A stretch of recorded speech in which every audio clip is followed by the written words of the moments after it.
Welcome to the Health and Wealth Power Hour, the podcast that provides you with the knowledge and insights you need to achieve physical, mental, and financial well-being.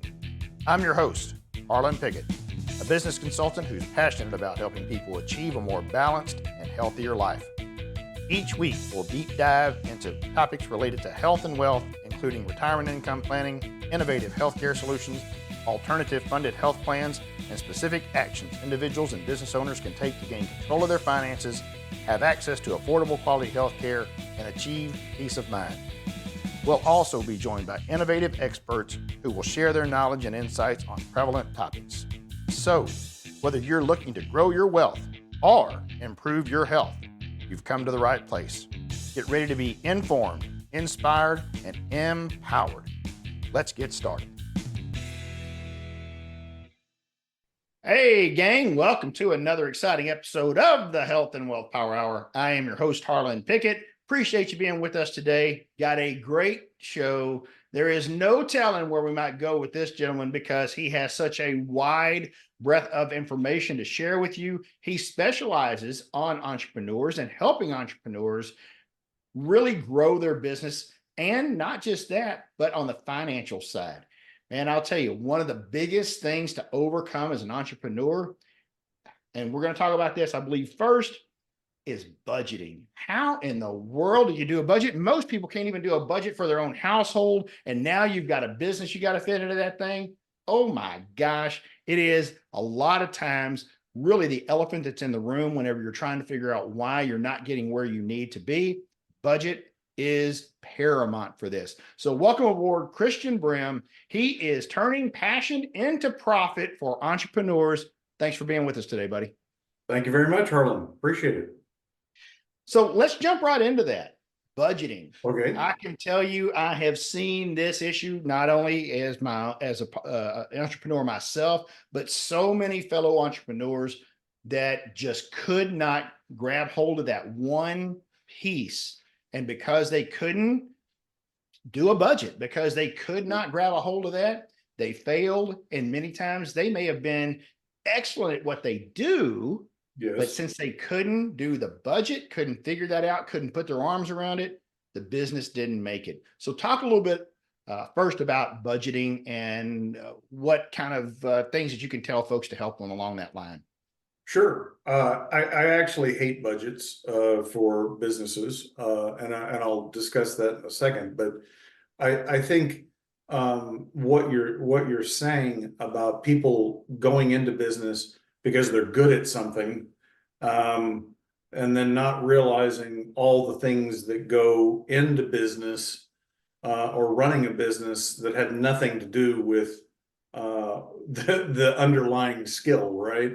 So, there are legal things, there are management of people things, customer service things, but financial is one that's very commonly business owners are undereducated on it, right? So I kind of equate accounting and finance to a language, a foreign language, and it's the language of business. And, if you're going on a trip, you may not become a master of that language. You're going to Spain, you may not become fluent in Spanish, but you're going to know some key words, right? Because you need to know where the bathroom is, you need to know where the restaurant is or the hotel, whatever. So you have some functional knowledge about the language. And that's the way it is with finance in business. I think you have to know enough. You don't need to be a master and fluent in the language of accounting, but there are some key things that an entrepreneur needs to know about finances that aren't difficult concepts, but you definitely have to know them or your business is not going to survive. The first thing I think, and I'm very sad to say this, I related in my story in my book, Profit First for Creatives. I go through my whole story in that book, but for a long period of time, I didn't have, even with the education, I didn't have the proper application of that knowledge, right? And the first thing about finances is you got to make a profit, right? Now that sounds simple. I never didn't make a profit, but I didn't make the amount of money that I should have. And there were a lot of excuses around that. And the primary one I use, and I see this all the time with business owners, is, well, I'm growing the business. I'm reinvesting it in the business, right? And that excuse covers up a multitude of sins, right? Like you can use that excuse for a lot of things. Right. But the reality is that you can grow and be profitable at the same time. So about budgets, budgets came out of a corporate environment, right? Where it was about control. So I have this marketing department and I'm going to give them a budget of $1 million, and that's all you can spend on marketing. And so the marketing department uses that and says, okay, well, how are we going to spend this $1 million? And they don't get to write the checks. So someone else is writing the check, and oh, you don't have the budget for that, so you can't spend it. And that works very good as a control mechanism in businesses. But when you talk about entrepreneurs and you're in charge of it, you're in charge of your business, a budget doesn't really help you control your spending, right? Because you're going to find a reason to spend whatever it is, regardless of what the budget says, right?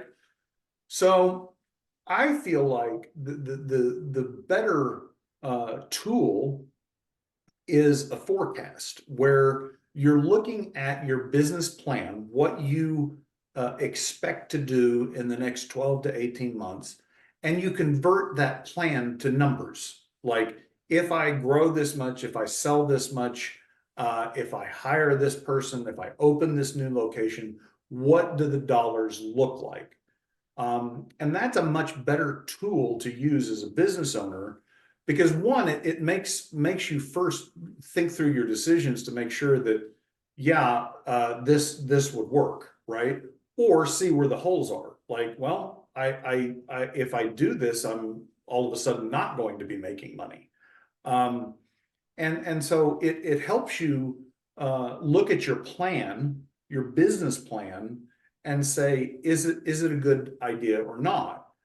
But then as the business plan unfolds over time, you can go back and look at that forecast and hold yourself accountable. Like, okay, well, we said we were going to do this and we did something else. The results aren't what we expect. And that gives you a starting point to go back and say, okay, was the plan bad? Did something unexpected happen? And over time, you can use that information to really dial in the forecast to get better at forecasting, so that, you know, eventually you end up with a forecast that's reasonable. Not to say that you're going to eliminate all the uncertainties, but you've got something predictable, right? If a business owner is looking for control, like they want to control themselves, like I want to keep myself from spending money so that I have a profit, I think the best tool for that is Profit First. Profit First is a system. It's also a book written by Mike Michalowicz, came out 6 or 7 years ago.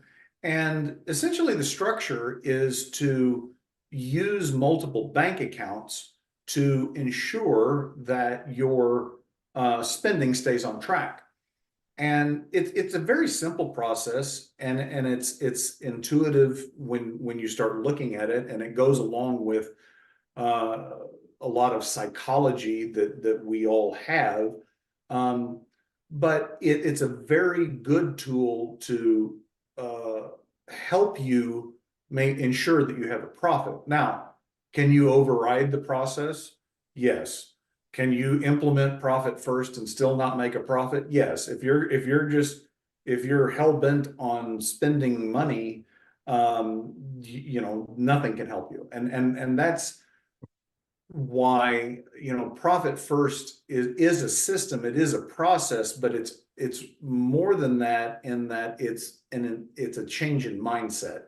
And if you don't change your mindset, the process won't work. In other words, you have to be intentional and purposeful about ensuring that you make a profit.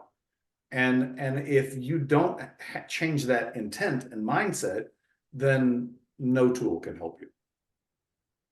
Okay, so let's kind of talk about that at a very basic root there, because I believe a lot of people, when they first become entrepreneurs, they may not even have a full business plan.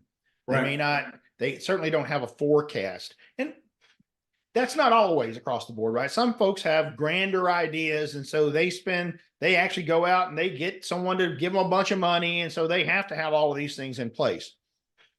But the majority of what we would call entrepreneurs, the small folks, the creative minds that are putting together an ad agency, or they're going to do some online advertising for somebody, or they're in the insurance world like I'm in, or the financial services world, or whatever they are. They're typically one man, one woman shows. Right. And initially, they're not even separating funds from business and personal. So they're using one bank account, right? They're using that one bank account. Yeah. It's all coming to my personal. How important is it?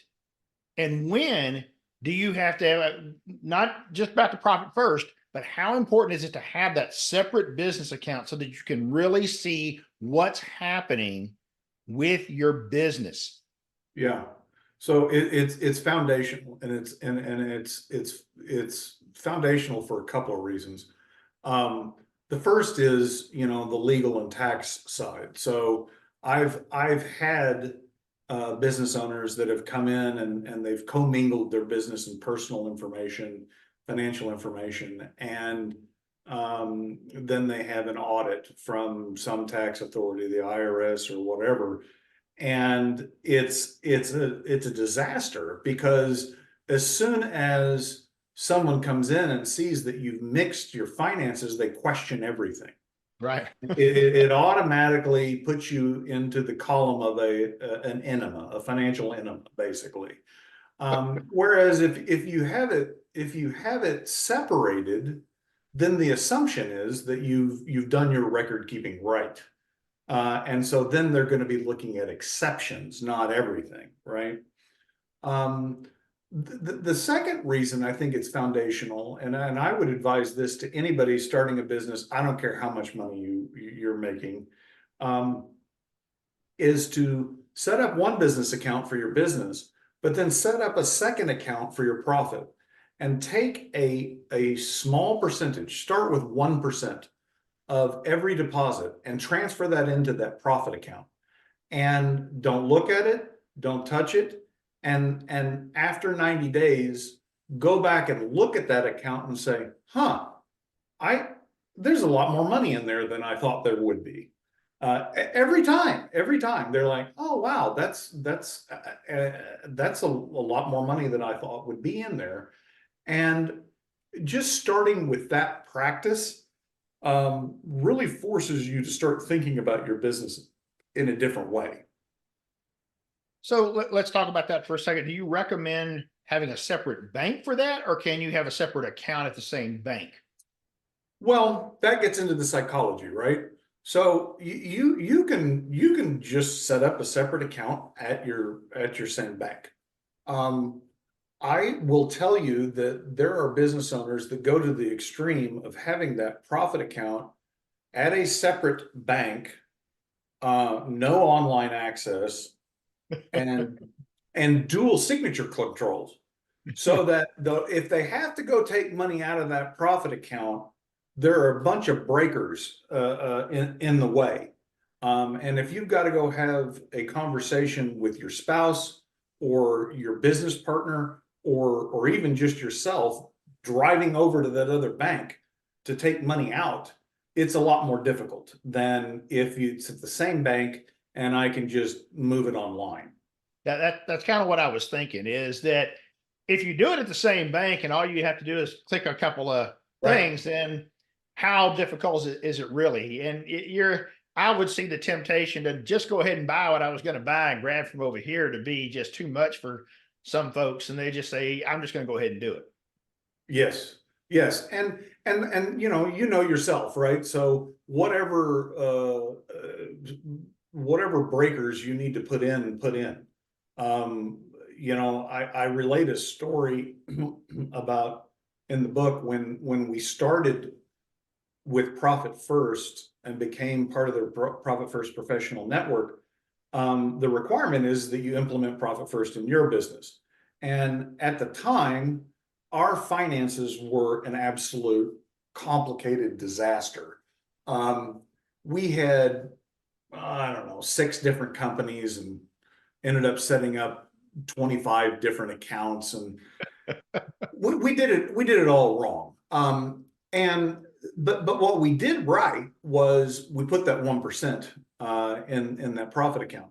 And we came to the end of the year, and my brother and I, who was my partner at the time, were having this conversation about, I don't know what the financial question was.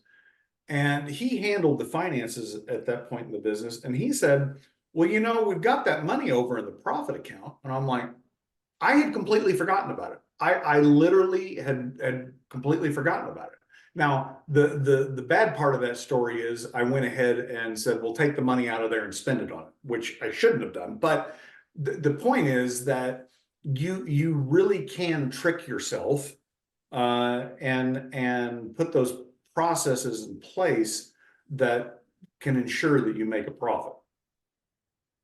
Okay, so now we're talking about 2 separate accounts, 2 different banks.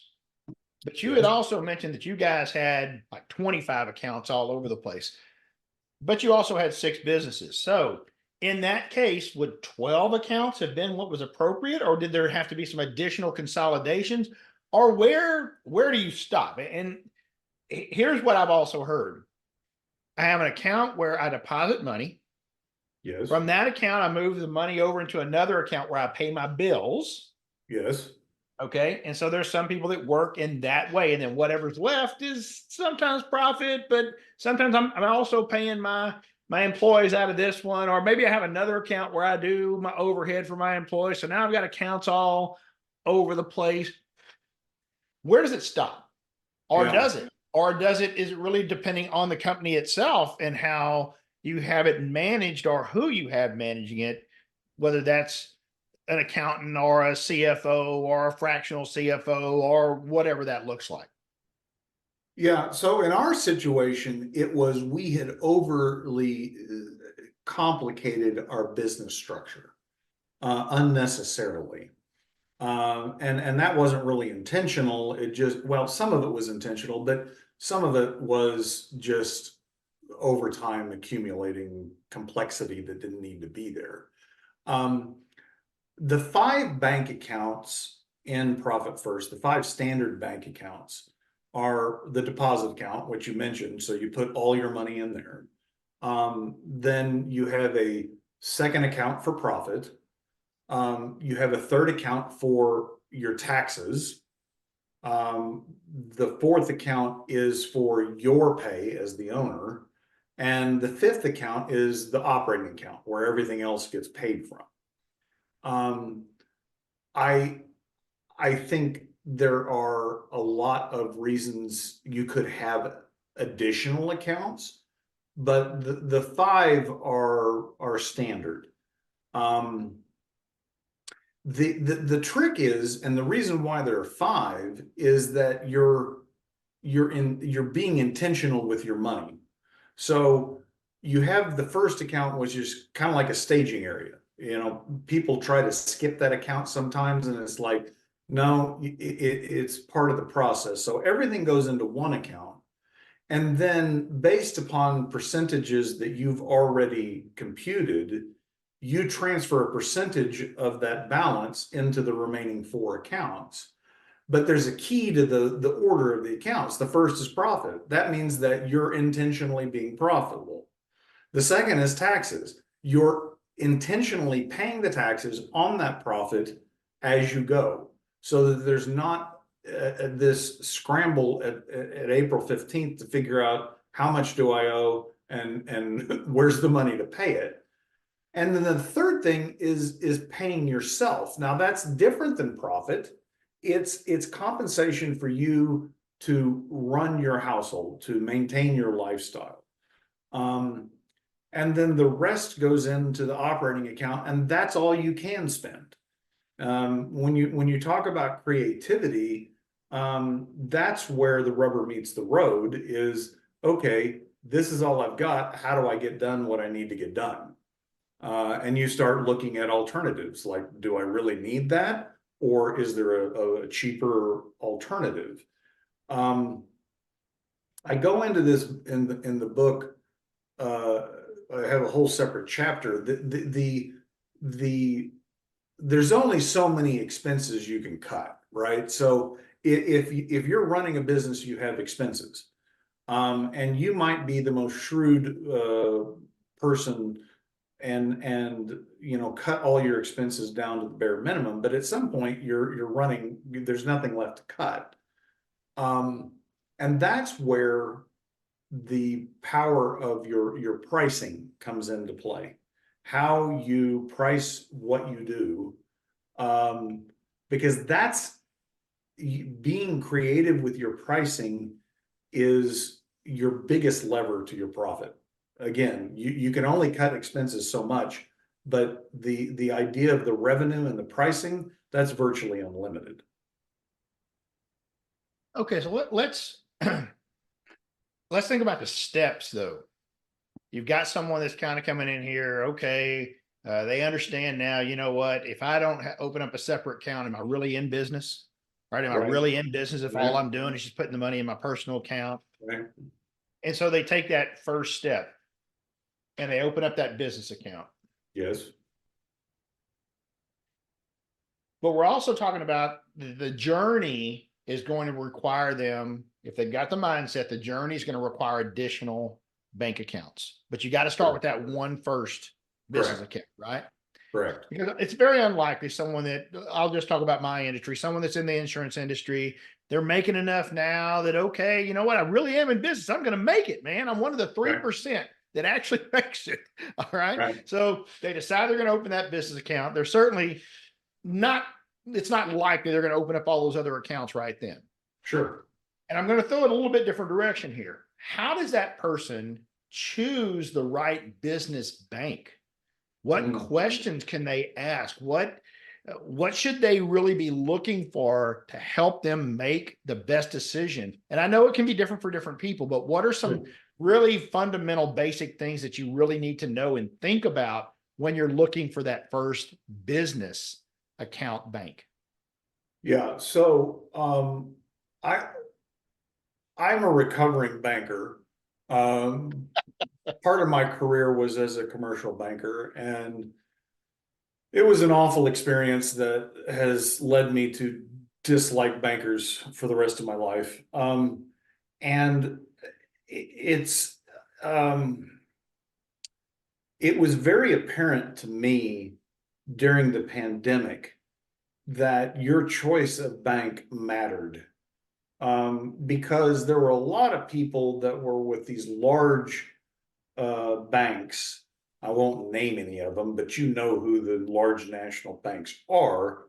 And what I saw through all of the COVID relief that was passed by the federal government, the PPP loans, the EIDL loans, all of this that was available to business owners, those people with the big banks were frozen out because they couldn't handle the volume. And so they started taking their better customers, the bigger businesses, and taking care of them. And everybody else was just kind of in the wind. Now that didn't surprise me. Again, my disdain for banks, that didn't surprise me that they did that. But, I think when you're looking for a bank, I would definitely be looking for a local or state bank, maybe a regional bank. But you want to know you want to be able to pick up the phone and talk to whoever is going to be able to, you need to be able to talk to a banker, a person that can actually get things done that you need done. Now, if they're specifically looking at helping implement profit first, there is a bank that we do recommend and we partner with called RelayFi. And they have come up with an ingenious interface that allows you to do all of those transfers and allocations by percentage automatically, which is a big help. It's a bank out of Tennessee. I apologize, I don't remember the name, but RelayFi is the underlying where you sign up, and that's been a big help to our clients that want to use profit first, because it takes care of those transfers automatically on a percentage basis, whereas most of the time banks will only let you do transfers in dollar amounts. Right. Right. So now I got to do math. Yeah, exactly, and it's a pain in the ass. Math is hard. Yes, especially if you run out of fingers and toes.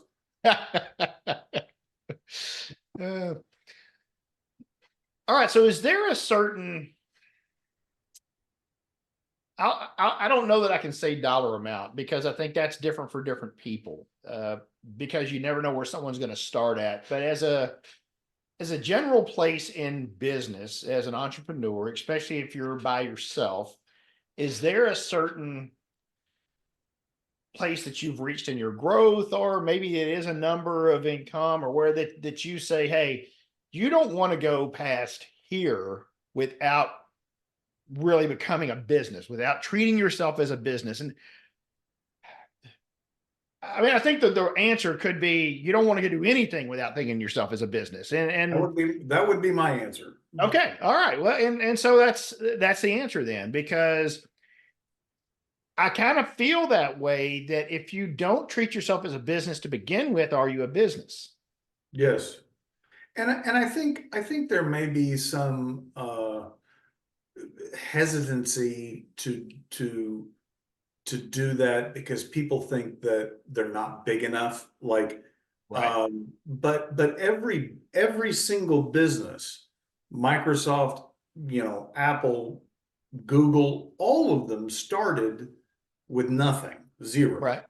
Right. So, it's kind of a mindset. Are you going to be in business, or are you not going to be in business? If you're going to be in business, it's a business, and treat it like that.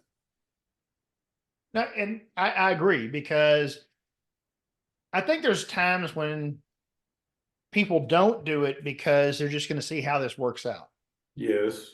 And that's really a bad place to be in your mind, to say I'm running a business, because if you have that little faith in it, then I think you're already putting yourself kind of behind the eight ball, right? You're already looking for the failure of it. Right. And that's a Yeah, tough deal. so a lot of people, the current vernacular is side hustle, right? So, they've got a W-2 job, they've got a full-time job, and then they start something on the side, right? Right. And part of that is that psychology of like, well, I'm going to try it and see if it works out. And then if it gets to a certain level, I'll quit my job and I'll do this business. And not to say that there's anything wrong with doing it that way, but my experience is that most people never move beyond it. That they can't get past the safety and security of that paycheck. And I've even seen people that have gone that route, then quit that job and started doing the full-time job, doing their business full-time. I mean, and then when things didn't go as they planned, or something unexpected came up, they're like, well, maybe I should just quit and go back and work for somebody else. And a true entrepreneur can't do that. Like you Right. said, you could never go back and work for somebody else. I can't even conceive of it. Like, I don't know what that would look like. Um, and you know, if you still got that doubt about yourself, you know, not that there's anything wrong with having a side hustle, but don't fool yourself into thinking that you've got a business. You've just got a second employer. No, you're exactly right. And that's really where I was at. You know, we had started a business. My wife did not want to go back to work after to her real job, right? After she had our second child, our daughter. And so when that happened, we started that side hustle, right? We started Right. that side hustle, and I mean, she was doing really well, but she wasn't doing so well that I could walk away from my job. You know, Right.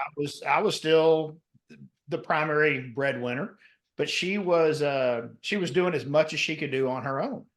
And it was a profitable business.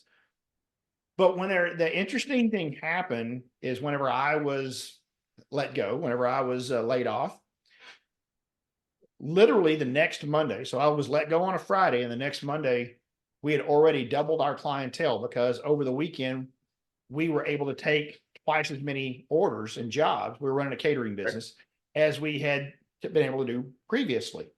Right. And now the interesting part is within just a couple of 2 or 3 weeks, we hadn't doubled our business, we had quadrupled our business. And it was Yes. because now both of us were fully 100% on this deal. Yes. Yes. And you know, I I I love this story. I think I first heard it in A Hunt for Red October.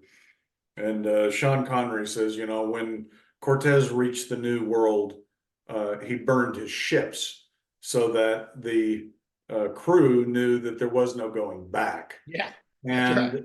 And you know, there's a certain element of it that has to exist, Yeah. or you won't ever be successful because you're devoting time and energy not to the business, but to whatever you think is providing you that stability and comfort. Right. And that's an interesting point that you bring up there, Christian, because I've heard people say no plan B. That's another mindset, right? There Yeah, is no plan B. That's burn the ships. So if you're that's right. going here, are you running 3 or 4 different businesses?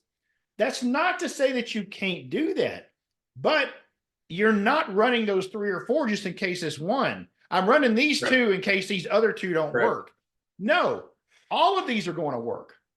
I Correct. burned that corporate ship, or I burned whatever it is. I'm going to put everything I've got into running this business and this bit. If you've got multiples, then you're putting everything you've got into running Right. those. Right. Yeah. I mean, it's. I think it was Robert Kiyosaki, the author of Rich Dad Poor Dad.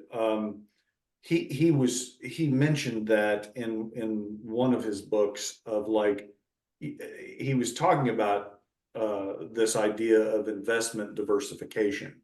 And you know, I agree that for most people, investment diversification makes sense.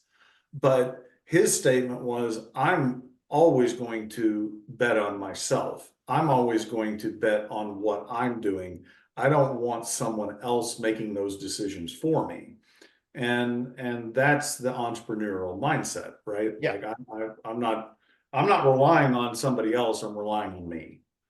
No, and I think that is paramount to a successful entrepreneur. And I mean, I know serial entrepreneurs as well, and their goal, it's a different model. I'm going to start this business. I'm going to build it to a certain point. I'm going to sell it. And then I'm Yes. going to do something else. There's nothing wrong with that. Your entrepreneur mindset is creating businesses that are sellable. I mean, that's it. That's what you're doing. It's not for a legacy. It's not so that your family's going to take this over, and it's not a generational thing. It doesn't change that it's an entrepreneur, No. but it's a different thing. So I think that's another problem that entrepreneurs can run into is if someone's an entrepreneur, but they don't think the way that you do, That's just human nature too, right? If they don't Right. think the way that you do, you're like, oh, that's not really an entrepreneur. I mean, they're just they're doing this or that. No, an entrepreneur is just a mindset. Yeah, and even employees can have an entrepreneurial mindset, right? I did. I Yeah, did. I just yeah, couldn't do anything about it. I didn't think, right? right. Well, you probably couldn't, right? In that company, and that's the you know, we me and my colleagues, other entrepreneurs, we use the analogy of there's a huge difference between the mindset of the person writing the check versus endorsing the check. And if you don't have that I'm going to write the check mentality, you can't be an entrepreneur, right? That doesn't mean you can't be entrepreneurial, but that distinction is, are you going to be the one signing the check or endorsing it? Your analogy or your statement about the serial entrepreneur brings to mind um, something else I mentioned in the book about my personal journey. But I was at an event with Perry Marshall. He's the author of 80/20 Sales and Marketing. Um, and he described that paradigm as there are builders and there are artists that are entrepreneurs. And he said a builder looks at the opportunity in the marketplace, they see the solution, and they act on it. The artist entrepreneur is driven by passion. They do what they do, they love what they do, they love the impact that it has, and that is their motivation. So they'll look at an opera. I remember this conversation with a colleague.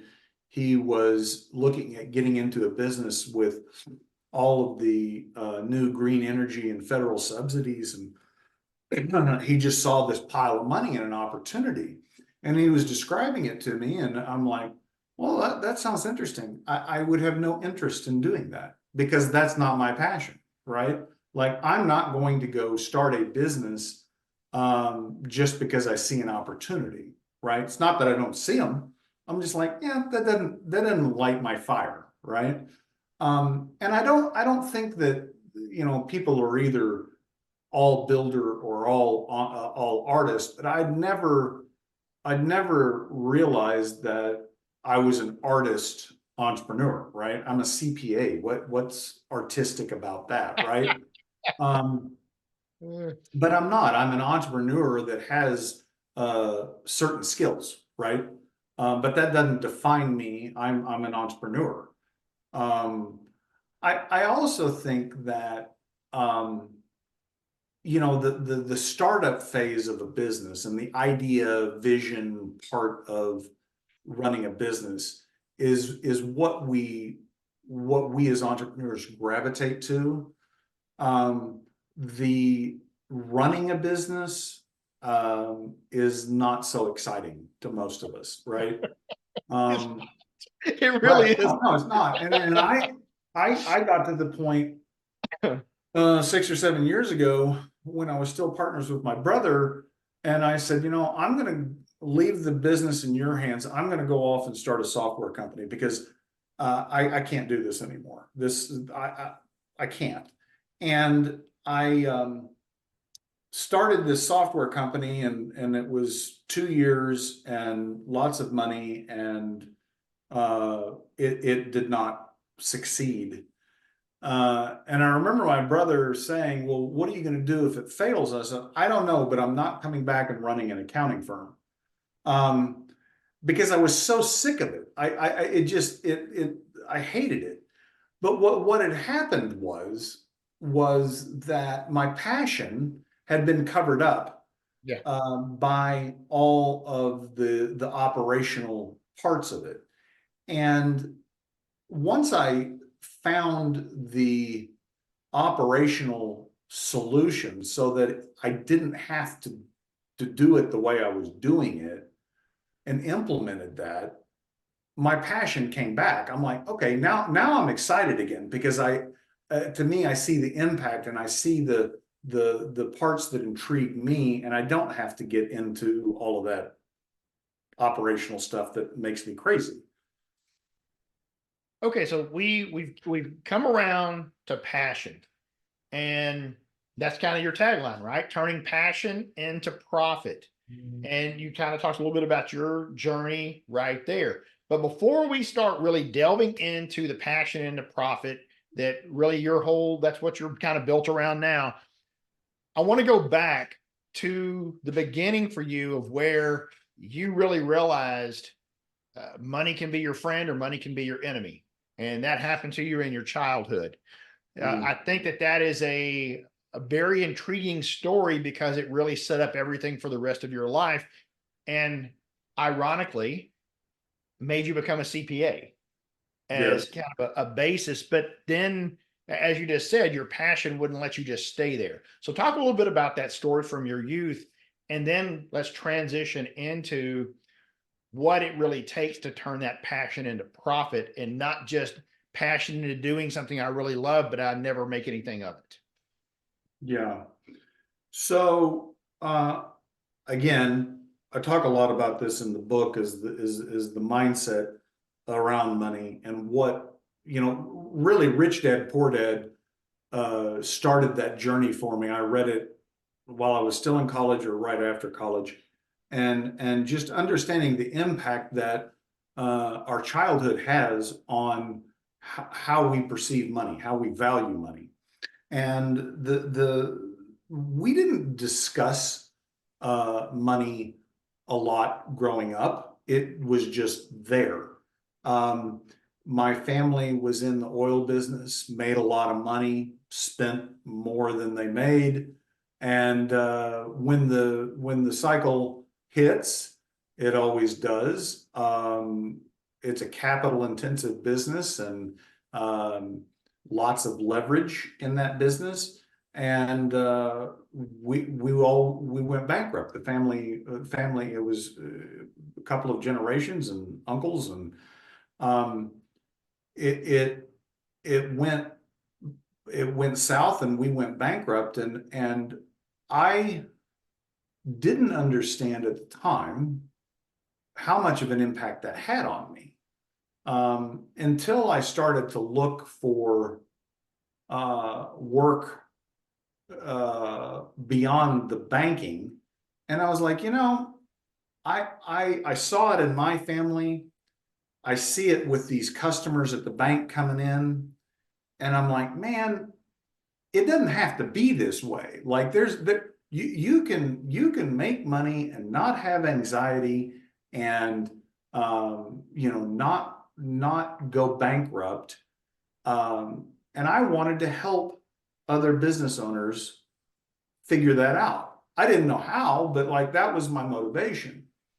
Um, there's actually, and I didn't realize this until I was in my 40s, but there was actually a deeper layer on that motivation. But that on the surface was my motivation in starting the business. And it continues to be my passion because that I know the all the devastation that not having good finances can cause. And it's not just the owner, it's the family. And that's the fuel. Yeah, and it's so easy to do it wrong. Very easy. I Very mean, easy. it's much easier to do it wrong than it is to do it right. It's much easier to uh, because you're a CPA. I Yes. promise you, I'm not. I'm not, and I'm not even close. If my wife, who is the person who really takes care of our stuff, because she's very organized, she's very on top of what's going on, she's very budget conscious. I'm the guy who's spending the money. I'm writing the check, baby. Here Right. we go. And she's Right. like, you can't write that check. Oh, but honey, don't we need that? Right. No, we Yeah. don't. Okay. But that's the thing is if you don't have that counter, right? If you don't have that counter side and it's just you, it's You tough. can you can talk yourself into a lot of things, right? Yeah. Yeah. Yeah. No, Yeah. it's 100% accurate, and fortunately, you have a spouse that provides that balance. You know, one of the things I've been digging into is the psychology of the entrepreneurial mind, and I have a colleague that is working on his doctorate in psychology, and we've had lots of conversations around that. He had a 9-figure exit and was sitting around at 40 with a bunch of money and nothing to do, and really had one of those existential moments of like, okay, what now? Like, who am I? What am I going to do? And he decided to get his doctorate in psychology and open a clinic specifically for entrepreneurs, because the entrepreneurial mind is different. And the current therapy just really doesn't there's nothing that caters to Right. entrepreneurs. Right. And anyway, we were having this conversation, and he made a comment that just made me giggle. He said, entrepreneurs don't have good coping mechanisms.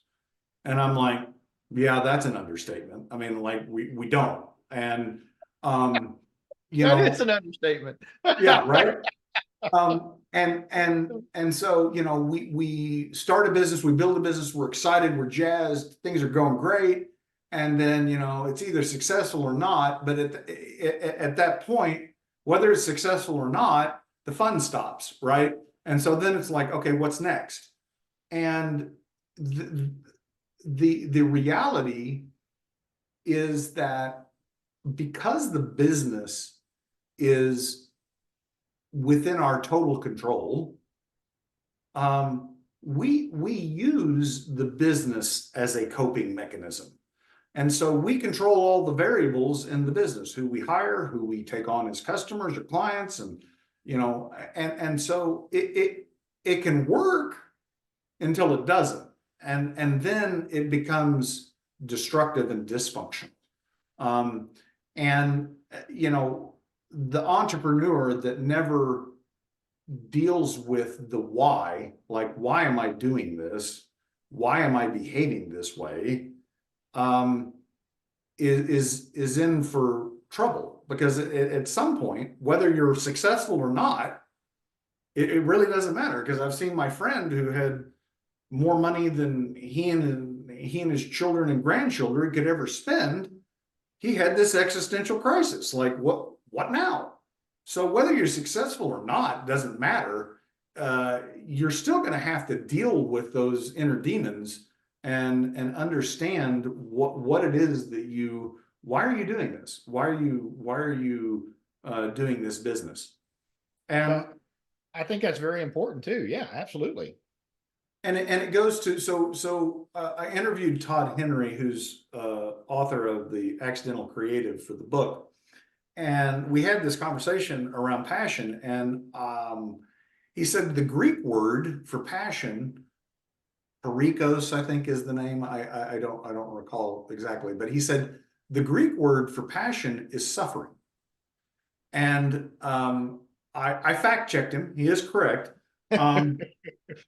But the way he described it is that if you're not willing to suffer, not necessarily that you will or have to, but if you're not willing to suffer for your passion, then it's not really a passion. Like, that's what makes the passion, is that you're willing to sacrifice for it. And you're willing to suffer for it. Yeah.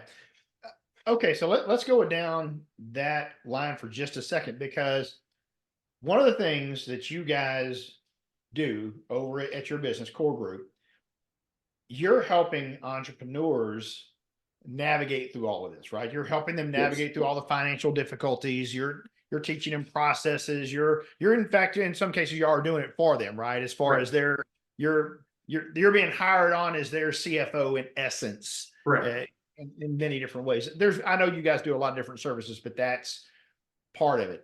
Now, someone would have an initial conversation with you, right? I'm going through this in my mind to see if I'm even right. Someone's going to have an initial conversation with you to see if y'all are a good fit and they're a good fit for you, right? You have that initial consultation. How important is it at that point that you see there was a passion from that person to make sure that you guys are going to be a good fit for one another? That's an interesting question, because that's not something necessarily that we look for or ask for. I think, But can you tell? well, Let's that's be what I was honest, going right? You to, can tell a lot of times yeah. in just talking to someone, are they giving something lip service or are they truly passionate about it? When they talk about their business to you or one of the other members of your team, can you tell that there's a passion there? Well, yeah, and I guess that's what I was going to say is and in conversations we've had, I don't know that I recall anybody that didn't seem passionate. And I think, to be honest with you, that's probably because in order for them to reach out to us and be willing to pay money to engage us, they realize they have a need and they're willing to sacrifice for it, right? I mean, it's their baby's sick and they need a doctor, right? And the person that doesn't care about their child, they don't pick up the phone, right? What's interesting, I'll throw this in here because this is fascinating to me. While I was talking to my colleague, the psychology doctoral student, he said they did an MRI study of 30 male entrepreneurs, and they showed them pictures and measured how their brain reacted. They were all men, this caveat. But the part of their brain that lit up when they saw pictures of their business was the same part of the brain that lit up when they saw pictures of their children. Huh. And so this idea that it's your child, it's your baby, Yeah. for male entrepreneurs is real. I mean, like it hits us in the feels the same way. And we Wow. have a lot of the same emotional reactions to it. That makes so much sense. Yeah. You just going through and talking about that, that makes so much sense. And I do believe that it may feel a little different for the female entrepreneurs. So I Oh, can see why they would. guaranteed. Yeah, they didn't do that study, but I guarantee it's not the same. I didn't carry this business around for 9 months plus. Exactly. Exactly. Although I think we all feel like there are times whenever we can hear our business crying to us saying, "Help me, mama, help me, daddy," lifting their 100%. 100%. Um, so let's take it another a little step deeper, and you may or may not have any insight on this that you want to share, but there's a time, and it certainly was this way for us. My wife didn't always work with me, but in particular in the business that we have now, just like I stepped in to the business she had started years later, whenever we're running now our insurance and the different things that we do business, she stepped into mine, and now we also have a number of other employees. Mhm. Is there a set time? Do you feel like there's a certain place in the evolution of a business where it's at least time to start considering expanding? Uh, in my case, it certainly helped me because she's so organized, and she came in doing the things that I absolutely did not want to do, but had to do, and was certainly not as good at it as she is. But once again, when you're a one man show, one woman show, you got to do what you got to do You just to got be to do successful, everything, right? right? And so, what is your feeling on that, Christian, as far as, because it's a scary thing, right? Hiring your first employee. I Sure. mean, it's a little bit, I think it can be a little bit easier and a little more difficult too when it's a spouse or a relative, because there's a whole other thing that comes with that. Yes. But let's just go generally overall. When do you feel like is the right time to take that step? Well, that's an interesting question. I think so. You're right. When you start a business, you're responsible for everything, and some of the things you like to do, some of them you don't, some of them you're competent at, some of them you're not competent at. And so like hiring an accountant to do your taxes, well, that's an easy one because you don't have the competency to do it. But that's not an employee, right? So actually making the commitment to bring somebody on, I I think it depends on the industry. Creatives in general, and I'd say professional services in general, you're gonna reach that, you're gonna reach your cap, your personal cap, somewhere in the 250 to $350,000 in revenue range, where you can't do any more because you've got all this other stuff to do. And that's where I talk about in the book leveraging the Pareto principle, the 80-20 rule, where what that rule says is that it's just this basic, I don't want to say a law, but it's a basic rule of human behavior that 20% of what you do produces 80% of your work, your results. And when it comes to that point, so you're capped out, you don't have any more hours in the day, or you don't want to work any more hours in the day, and you're starting to decide, well, what should I get in an employee?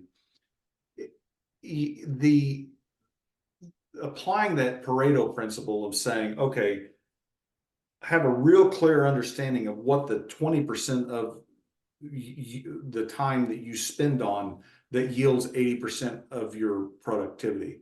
So for a lot of business owners, it's sales, right?